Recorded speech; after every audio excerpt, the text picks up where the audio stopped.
My name is Lisa. I am 26 years old. I live in a small town in the U.S. When I was young, I wanted a happy life. I wanted to get married. I wanted 1 or 2 children. I wanted a small house and a good man. I thought love was easy, but I was wrong. I met Mark when I was 22. He was 25. He was tall. He had brown hair and blue eyes. He was funny. He smiled a lot. He liked to talk. We met at a friend's party. He asked for my phone number. I gave it to him. The next day, he sent me a message. He asked, "Do you want to meet for coffee?" I said, "Yes." We met in town. We talked for a long time. I liked him. After that, we saw each other many times. He made me laugh. He gave me flowers. He called me every night. After 3 months, I told him, "I love you." He said, "I love you too."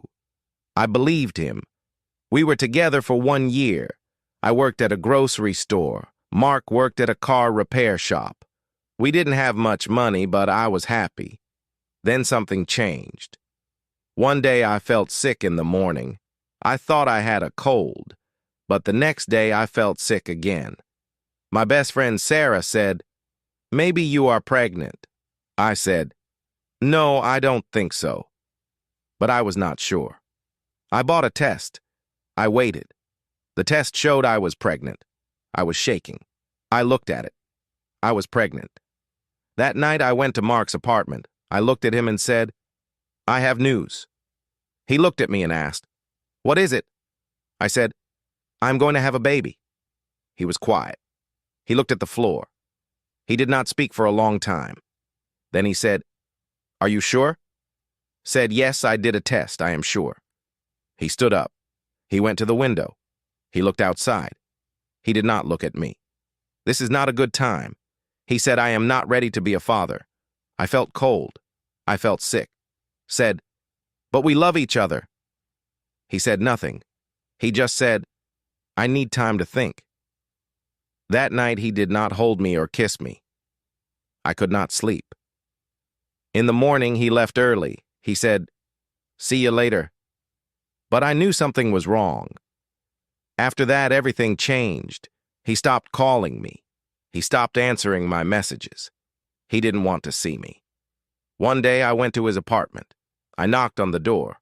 He did not open it. I sent him one last message. He replied, "I can't do this. I'm sorry." That was the last time I heard from Mark. I sat on my bed and cried. I cried for hours. I could not believe it. I was pregnant and alone. I told my mom and dad. My mom cried with me. My dad said nothing. Then he said, "We are here for you, Lisa." I moved back to my parents' house. I felt like a child, but I was not. I was going to be a mother. Every day I felt more tired. My belly grew bigger. I went to the doctor. I saw my baby on the screen. I heard her heartbeat. I smiled and cried at the same time. I worked at the grocery store until the baby was born. I bought small clothes in a crib. I wanted to be ready. One night I had strong pain. My mom took me to the hospital. The nurse said, "You are going to have the baby tonight." I was scared. The pain was very strong. I held my mom's hand. After many hours, I heard a small cry. The nurse said, "It's a girl." They gave her to me. She was small. She was soft and warm. I looked at her and smiled. I said, "Hello, baby. I am your mom." I named her Emma. She was beautiful. I stayed in the hospital for 2 days. Then I went home. My mom helped me with Emma, but at night it was just me and my baby. Emma cried a lot. I was very tired. I did not sleep much. I changed her diapers. I fed her. I held her when she cried. Sometimes I sat on the bed and cried too. I was very tired, but I looked at her small face. I kissed her head and said, "I love you." Mark never came. He never called. He did not ask about Emma. One day I saw him in town. He walked past me. He looked at me, then looked away. He said nothing. I wanted to shout. I wanted to ask, "How can you leave your baby?" But I said nothing. I just looked down at Emma in her stroller. When Emma was 5 months old, I went back to work. My mom watched her when I was working. I missed Emma every minute, but I needed the money. At work, I smiled and said hello to customers. I carried boxes. I stood on my feet for hours. When I got home, I was tired, but Emma needed me. I cooked dinner. I cleaned the house. I fed Emma. I bathed her. I put her to sleep. I never stopped. One night, Emma was sleeping. I sat in the kitchen and drank cold tea. I looked at the wall. I felt tired but strong. I told myself, "You are tired, Lisa, but you are doing okay." I smiled because I was now a mother. Emma grew fast. She smiled more each day. When she was 6 months old, she sat by herself. She played with her toys. I watched her and smiled. Sometimes I cried too. I was proud of her. I was also tired. Every day was busy. I worked, cleaned, and cared for Emma. But she gave me strength. I did not have many friends. My old friends did not visit much. They had busy lives. They went out at night. They posted happy pictures online. I stayed at home. I watched cartoons with Emma. I sang to her when she cried. I told her, "You are not alone. I am here." Before I tell you more, I want to ask, where are you listening from? Sometimes I wonder if someone out there hears me. Someone who understands my feelings. It makes me strong to know I am not alone. Please tell me in the comments. My mom helped me a lot. She held Emma when I took a shower. She made dinner when I was tired. My dad did not talk much, but he played with Emma. He made her laugh. I was thankful for my parents. Without them, life would be harder. Sometimes I saw Mark in town. He never said hello. He just walked past. One day, Emma was in my arms. Mark looked at us. He looked for a second, then walked away. I held Emma closer. I kissed her head. I told myself, "You don't need him. I will give you everything." Money was a big problem. My job at the grocery store did not pay much. I bought only what we needed: baby food, diapers, warm clothes. I did not buy clothes for myself. I wore old jeans and simple shirts. I did not care about how I looked. I only cared about Emma. At work, I was quiet. I did my job. I smiled at customers. But inside, I was tired. My feet hurt. My back hurt. But I always said, "I am okay." When Emma was sick, I stayed home. My boss was not happy. He said, "You can't miss so many days." I said, "My baby needs me." He said, "Be careful. You need this job." I felt scared. I did not want to lose my job. I needed it for Emma. At home, Emma started to stand. She held the side of the sofa and smiled. She looked proud. I clapped and said, "Good job." She laughed. Her laugh made me happy. Her laugh made the house warm. One evening, Emma had a fever. Her head was hot. She cried and would not eat. I called the doctor. He said, "It may be a virus. Keep her cool and give her water." I held her all night. I did not sleep. I was afraid. I sang soft songs and said, "Please get better." In the morning, she still had a fever. My mom said, "Let's go to the clinic." We went. The nurse gave Emma medicine. She said she will be okay. I felt better. I kissed Emma's warm cheek. Emma got stronger. She started walking at 13 months. She fell many times but got up again. I clapped for her. She smiled with all her teeth. My heart was full. I said, "You are so brave." Time went by. Emma turned 2. She started to talk more. She said, "Mama ball," and milk. She liked to dance. She liked to play with socks and shoes. I laughed when she put her tiny foot in my big shoe. She looked serious. One Sunday, I took her to the park. She ran on the grass. She saw other children. She waved at them. One boy gave her a toy car. She smiled. I sat on a bench and watched her. The sun was warm. I felt peaceful. Then I saw Mark again. He was at the other end of the park. He was with another woman. She had red hair. They held hands. I looked away. I did not want Emma to see him. She did not know him. He was her father, but he was not in her life. That night, I thought about that moment. I did not cry. I just looked at the wall and sat on the bed. I thought he chose to walk away. I will not wait for him. I will not beg. I looked at Emma. She was asleep. She looked safe and happy. I whispered, "You have me, and that is enough."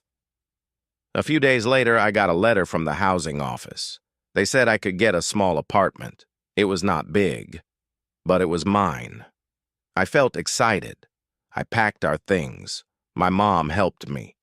We put Emma's toys in a box. We folded her clothes. My dad drove us to the new apartment. The apartment had one bedroom, one bathroom, and a small kitchen. The walls were white. The floor was clean. I put Emma's bed near mine. I put a photo of us on the table. We ate dinner on the floor that night.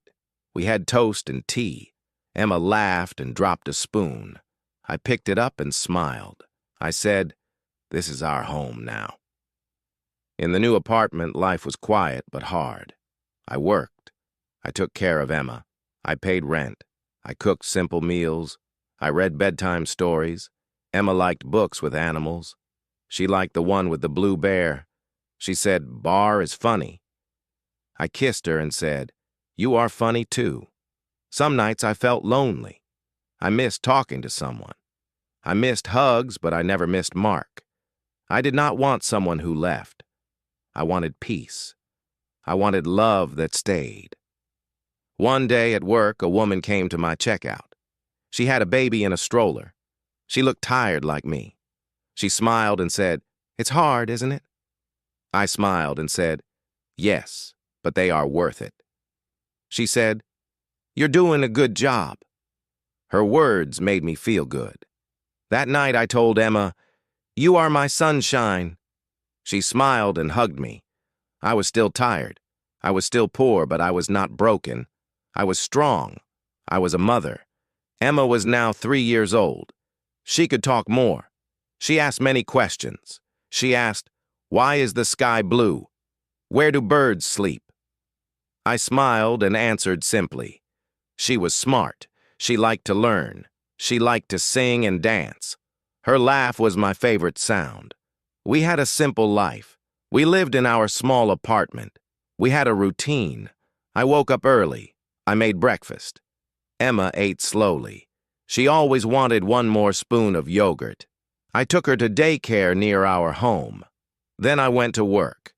Every day was the same. But I did not mind. I had peace. I had my child. I had a reason to wake up. At night, Emma sat on my lap. I read her stories. She always asked for the same book about the red bus. She said, "The bus goes beep beep." I laughed. I kissed her and said, "Sleep now, baby." She closed her eyes and held my hand. Sometimes I looked at her face in the dark. I thought about the past. I thought about the pain. I also thought about the love. My life was not easy, but I was proud. One day I got a letter from Emma's daycare. It said, "Emma is ready for school next year." My eyes filled with tears. School! My baby is growing up. She is not a baby anymore. I told her the news. She clapped and said, "School, I want a pink bag." I smiled. "You will get a pink bag and new shoes." I said, "That weekend we went shopping. We looked at school bags.